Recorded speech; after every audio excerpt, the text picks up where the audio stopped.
こんにちは、阿部義俊です。今回はネガティブさの正しい使い方みたいな話をちょっとしてみようと思います。この話をしようと思ったのは、この間うちの上の子が小学校4年生で、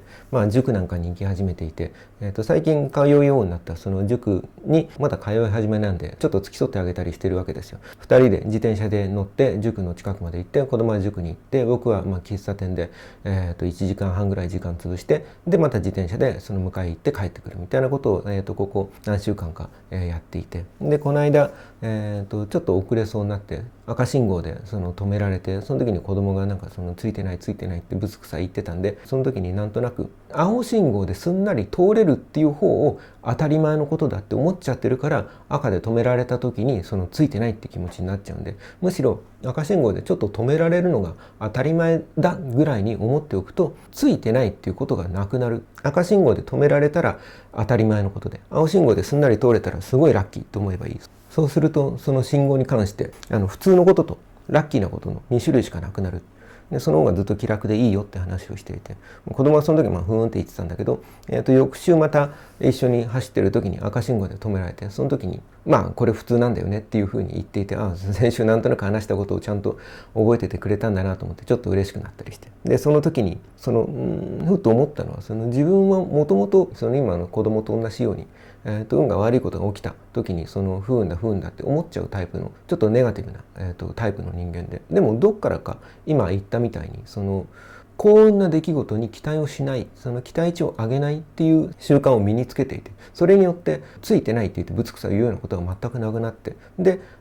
今自分自身の人生を振り返ってみた時に、割と運のない出来事にいっぱい当たってる気がするんですけど、でもトータルで見た時に自分はついてる人間だなって普通に思えるようになっていて、いろんなことでへこまずに済んでいて得をしてるような気がするんですよ。なのでちょっとそのことについて、話そうと思いました。で、結論から言っちゃうと、さっき言ったみたいにあらゆることに対して期待値を上げない、運の良さに期待をしないでおくと、要するについてないことが起きても、それが普通と思ってすんなり流せるし、運がいいことがちょっと起きる、あるいは運の悪いことが起こらなかったっていうだけでちょっとラッキーと思えると、そうするとさっき言ったみたいに世の中には普通のこととラッキーなことの2種類しかなくなるんですよ。でそうなってしまうと本当に何をやっていても、特にへこむこともないし、淡々と、進んでいけて、でいろんなことにこれついてるなって思ったり、あるいは周りに対して感謝できたりするようになって、とてもいいわけですよ。なのでそれは非常におすすめの考え方だなと思います。逆に例えば宝くじ買った時に絶対当たるに決まってるって思ったり、もう当たったら何買おうみたいなことを先走って考えすぎちゃったりすると、宝くじなんて当たる確率の方が全然低いじゃないですか。そうすると結果的に、当たんなかった時に自分はついてないって思っちゃったり、周りに当たってしまったりとか、あるいは不機嫌さを振りまくことで周りに気遣わしてしまったりとかして、あんまりいいことないわけですよ。だから一見宝くじ当たりに決まってるみたいに思うってこと自体は一見ポジティブなことに思えるんだけど、実際には何かそっちの方がネガティブな結果を招きやすい、んじゃないかなと思います。自分自身もガジェットとかを買った時にですね何でしょう、初期不良引きやすいんですよ。だけど初期不良、自分は新しいもん好きで出たばっかのもの初期ロットを買いがちなんで、初期不良を引くこともあるよねぐらいに常に思っているんで、実際初期不良を引いちゃった時にもそれで自分はついてないと思うっていうよりは面白い経験をしたと思ったり、あるいはもう淡々とすぐサポートに連絡して交換してもらうとかね、すぐ対応取れて、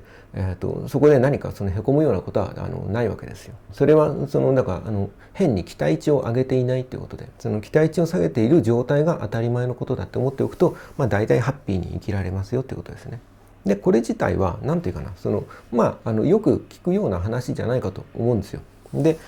わざわざこれを話そうと思ったのは、このことをちょっと考えた時に、僕自身もどっちかっていうと運がいいことが起きる方にすごく期待を寄せてしまっていて、そのことが叶わなかった時に何か自分はついてないなって思ってしまって、落ち込んだりとかをするタイプの、人間だったんですね。それがだから期待値を下げるっていう形で自分のネガティブさを使えるようになった時に、自分の持ってる生まれ持っている性格みたいなものが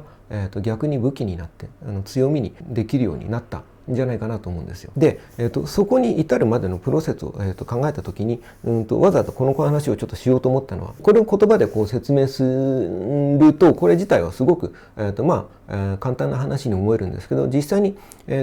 やるのが難しかったり、あるいはなんかその間違った考え方に陥りやすいような気がして、でそのことをちょっと説明しておこうかなと思います。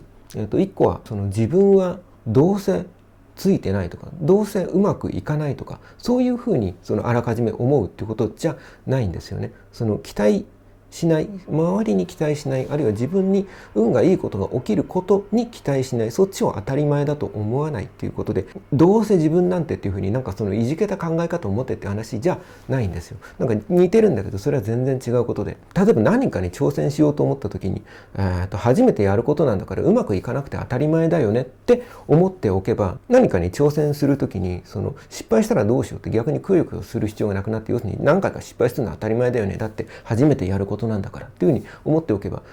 行動を起こしやすいし、あるいは失敗しても何度も何度も挑戦を繰り返しやすくなりますよね。へこまなくなるので。それと自分はどうせやったってうまくいかないって思っちゃうってことは真逆じゃないですか。やったってうまくいかないと思っちゃったらやらなくなるじゃないですか。で行動しなくなるし、失敗を逆に恐れてしまうし、だから未来の自分に対してネガティブにならないってことですね。今の自分に起きることの期待値を下げるってことで、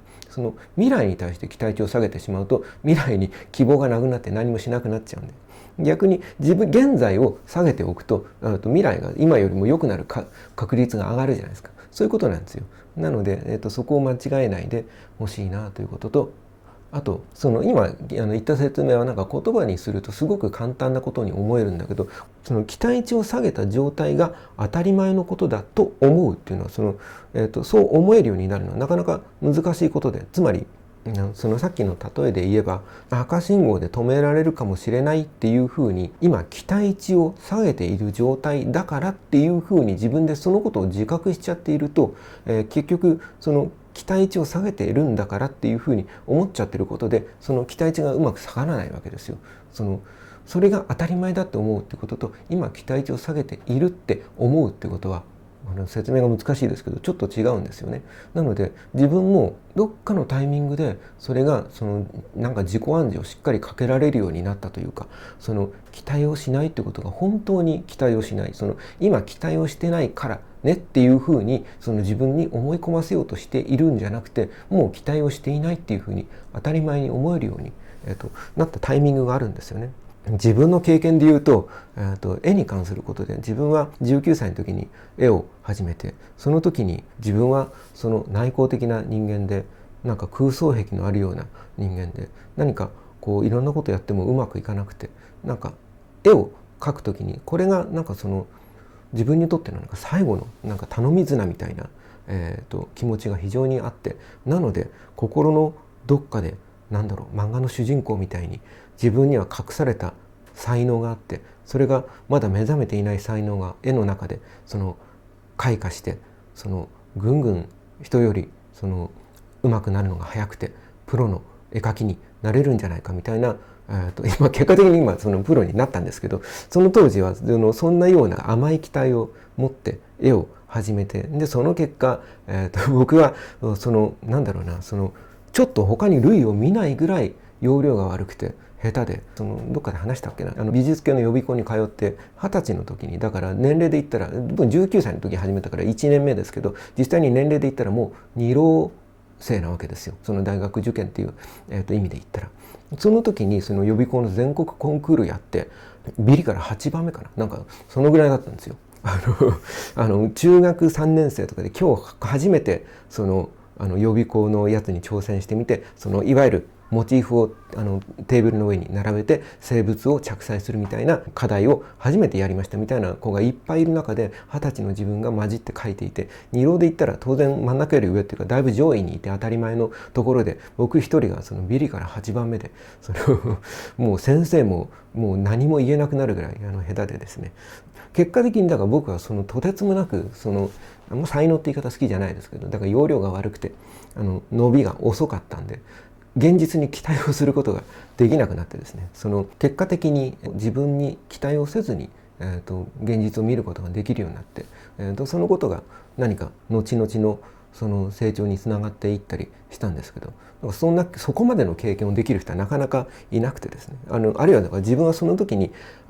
そこまで下手だったら諦めちゃう人もいっぱいいると思うんですよね。僕自身は他に本当に何も取り柄がなかったんで、その絵にしがみつくしかなくて、結果的に東京芸術大学ってその美術大学に行くこともできたし、後にこうやってプロの絵描きになることもできたんですけど、同じような立場で僕ぐらい絵が下手だったらやめちゃう人はいっぱいいるような気がして。なので僕に関して言うと、そういうふうな体験があったおかげでもう期待しない自分に期待しないっていうだからこれ非常にちょっとなんかネガティブなんだけど、でも努力はやめないんですよ。だからチャレンジはやめないっていうことができたんで、結果的にうまくいったし、今、自分の中のそのネガティブさをうまく武器として使えるようなものの考え方が身についたんですけど、それなかなか普通の人には難しい、なんかちょっとコツがいるんじゃないかと思って、でなんか一個説明、理詰めで説明すると人間にはそのネガティブバイアスっていうなんていうかな、その思考の偏りみたいなものがあって、これは多分人間がその原始時代とかにちょっとミスをしたりちょっと油断したりするとすぐなんか虎だかライオンだかに食べられちゃうみたいな生活をしていた時代に身についたことなんだろうけど、そのポジティブな情報よりもネガティブな情報になんか統計を取ると7倍ぐらい強く反応してしまうっていうその脳の構造をしていて、要するにあそこの茂みに行ったら食べ物があるかもしれないよりは、あそこの茂みに、うかつに触ったら蛇が出るかもしれない、虎が出るかもしれないっていう方に、の可能性に強く反応しちゃうみたいなことですよね。なので僕らはフラットに物事を判断するときに7倍ネガティブな方に反応しちゃうんですよ。だからさっき言った期待値を下げるっていうのは、7倍期待値を下げるぐらいの状態でやっとプラマイゼロの判断ができるぐらい、人間はもともとネガティブなバイアスがあるんだっていうことを知識として知っておくと、さっき言ったみたいに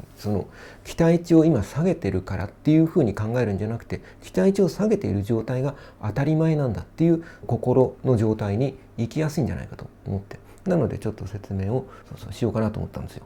なので真面目な話、さっき言ったみたいに僕ら1万円拾って嬉しいよりも1万円落としてがっくりくるのがっくりの方がめちゃくちゃでかいんですよ。なので同じ例えばお金を落としたお金拾ったみたいなことのプラスマイナスでもマイナスの方に強く反応しちゃうんで、だから運が悪いことの方が強く記憶に残ったり強く予想してしまったりしちゃうんで、なので、そっちの側をむしろ当たり前に起きることで気にするようなことじゃないっていうふうに常に思っておかないと、どっちかっていうとネガティブの方に流されやすい。昔はそれでも良かったのかもしれないけど、今はネットとかで情報がめちゃくちゃ入るので、そうなってくると例えば SNS なんかで褒めてくれる人と例えばけなす人で言ったら、例えばけなす人の方が人数で言ったら10分の1とかもっと低かったりするのに、例えばネガティブな評価の批判の声の方に強く、反応して傷ついてしまったりみたいなことが起きるわけですよ。その時に例えばSNS とかに絵を発表したりした時に、こんだけの人数に見られていたら、何割か批判めいたことが来るのが当たり前だよねとか、あるいは批判が来るぐらいでやっと自分のことを知らない人が絵を見てくれるようになるぐらい絵が広がり始めたんだなっていうふうに思っておくとかね、そんなふうにしておく。あるいはそのぐらいで多分ネガティブポジティブで言えばちょうどいいバランスになるわけですよ。生まれ持ってめちゃめちゃポジティブで自己肯定感がめちゃ高いっていう人はこんな、アドバイスみたいなものは余計なお世話かもしれなくて、ただただ自分のやりたいことをやってのびのびと成長していけばいいのかもしれなくて、でそうじゃなくてどっちかというと僕に似たタイプの陰キャ型の人ですね。ネガティブな、傾向がもともと強いような人は今言ったみたいに期待値を下げておく。で期待値を下げておくことがむしろ正常な状態に近づくってことなんだっていうふうにネガティブバイアスのことを理解して期待値を下げることを当たり前にできるようになっておくと、それによってやっとなんていうかな、フラットな判断ができるようになるっていうことを、知っておくとすごくなんていうかな、生きやすくなるんじゃないかなと思います。というような話でした。失敗することが当たり前だって、思えるというのは非常に大事なことで、これちょっと長くなっちゃうんで別な動画で別に話そうと思ったんだけど、ちょっとだけ話しておくと、ゲームの世界だと敵を倒すと経験値とお金が手に入ってレベルが上がったりするじゃないですか。でも現実のこの世界ではうまくいくと達成感が手に入って、失敗するとその時に経験値が手に入るんですよ。だからその失敗が非常に重要なことで、失敗するっていうことが何て言うかな、長い目線で見た時にはその成功するための必須の条件なんですね。なので失敗するってことに対してそのネガティブバイアスを理解していないとめちゃへこんじゃうと思うんですよ、失敗した時に。でも失敗によって経験値が手に入って、それを何度か繰り返すとレベルが上がって成功できる。要するにその成功の前段階で何て言うかな、失敗することが後ろに下がってるように感じるかもしれないけど、実はその何て言うの、チョロ Q 後ろに引っ張って手離したら前にビュンって走るみたいに、このジャンプの前にちょっとしゃがむみたいに失敗するってことが必須なんですね。なのでうまくいくっていうことに過度に期待をせずに、その失敗した時には今経験値が手に入っててラッキーだな、むしろラッキーだなぐらいに思えるようになっておくと、いいことと普通のことしか起こらなくなる。っていうかむしろいいことしか起こらなくなる。失敗した時には経験値が入ってラッキーって思えばいいし、うまくいった時にはその達成感が手に入ってラッキーと思えばいいし、いいことしかないんですよ。そう非常にだからそのもともと後ろ向きでネガティブな性格の僕みたいな人間が行き着いた結論はそんなところですっていう話でした。何しろだらだら話しちゃってすいません。長らくご清聴ありがとうございました。もしよかったらいいねとチャンネル登録などしていただけると励みになります。ありがとうございました。